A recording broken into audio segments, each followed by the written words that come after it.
ทักทายสบายดีมื้อนี้ข้าพเจ้าก็มาถ่ายวิวตอนเช้าๆเนาะ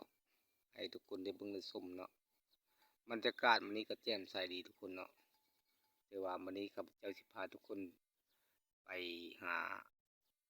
ไปซอกหาผักเน่าเนาะผักน้ำอยู่ตามตามป่าเนาะเพราะว่าฝนตก4-5มื้อหลังนั้น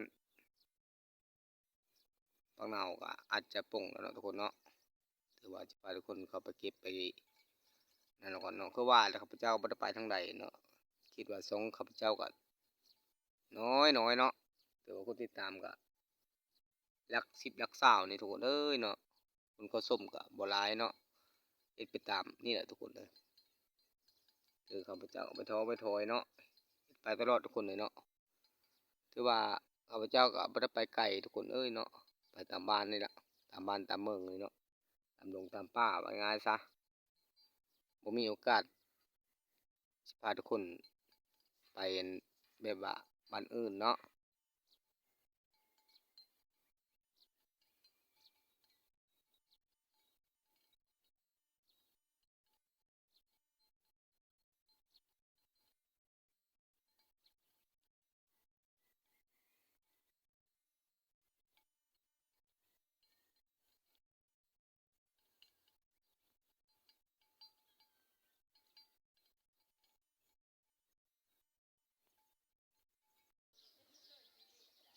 ทุกคนโง่กินโง่ทุกคนมงกับมงน้อยเนาะถือว่าสงสัยมันอยากสมแบบเดียวกับมนุษย์เฮาเนาะตัวแลทรงนี้มันก็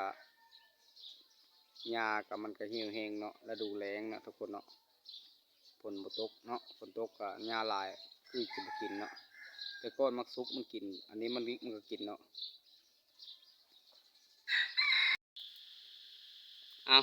มาฮอดป่าพังนาวพอดีทุกคนเนาะถือว่าก่อนจะมาฮอดป่าพังนาวก็ไกลเติบเนาะทุกคนเนาะถือว่าหลัก2หลักแล้วเนาะมาจากบ้านกันเนาะถือว่าป่าพังนาวพักน้ำทุกคนเอ้ยเนาะมันสิได้หรือบ่ได้ก็ขึ้นตะเบิ่งกันทุกคนเนาะ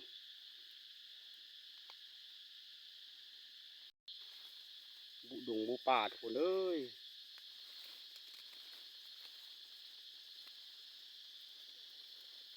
ก่อนจะได้ครบก่อนจะได้กินกันยากเนาะฮอดละทุกคนป่าพังนาวยังน้อยทุกคนยังสั้นอยู่เนาะว่าละพลบ่ตกปานใดทุกคนเลย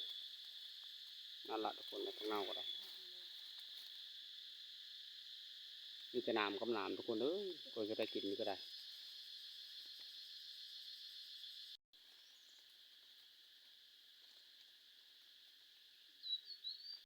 แดดทุกคนเอ้ยตอนเดี๋ยวนี้กระทรวงนี้ประมาณ10 โมงทุกคนเลยเกือบเข้า11ละนี่ละคือผักเน่าทุกคนเลยเนาะเกิดจากธรรมศาสตร์แต่บ่แม่นฮับปุเอาเลยทุกคนเด้อแบบฝนตกฝนหยังละตรงนี้เดือน3 เดือน 4ละคือว่ามันป่งเนาะป่งขึ้นมาแล้วก็เป็นอาหารของคนบ้านนอกของนาคือค่อยละว่าง่ายจ้ะเนาะค่อยมักอะไรทุกคนเดินประเภทพักเน่าผักหยังเนาะมักกินดอกสรรพคุณสูงทุกคนเด้อ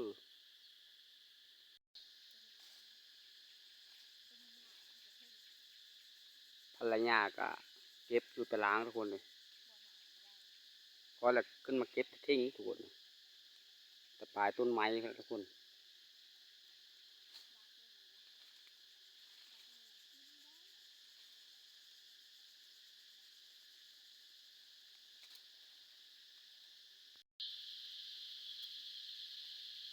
ปิดเอานกันดูทุกคนเด้อ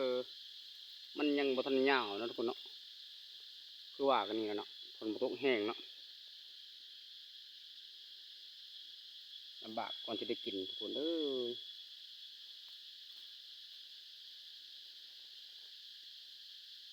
อะไรเนาะความยากทุกคนถ้าเฮาบ่หาก็บ่ได้กินคือว่าแล้วเนาะเฮาต้องสู้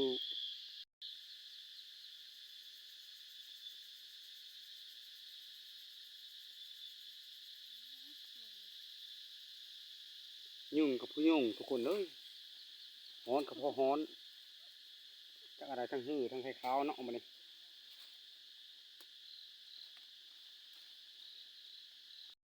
อ่ะมาเอาป้าที่สองทุกคนกับบลายไปได้เนาะคือว่าอะไรสงสัยเขาเจ้าเก็บก่อนเนาะมันป่ามันบลายทุกคนนะ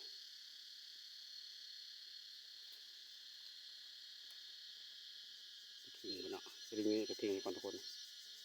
อ่ะหลังจากลงมาหอดมันโอ้ยจะไปสิหาคอดไข่กระถางก่อนทุกคนเลยมันสิมีหรือเปล่าเนาะ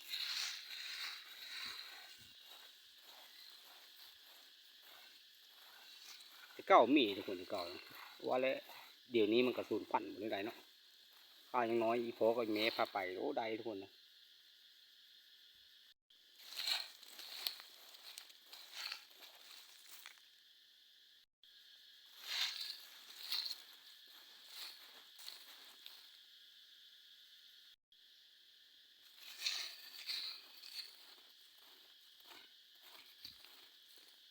บ่มีหลายทุกคนเนาะอ่ะหมูวิทย์พวกเน่าคือเก่าเลยทุกคนมะเร็งเนาะอ่ะหลังจากนั้นรอทาเมมาแล้วก็โอ้ได้หลายเลยเนาะอ่ะได้กินแล้วมะเร็งเนาะมะเร็งทุกคนเลยอ่ะหาการหาพวกเน่าก็สามีทุกคนเลยเนาะพาทุกคนย่างก่อนมาเลย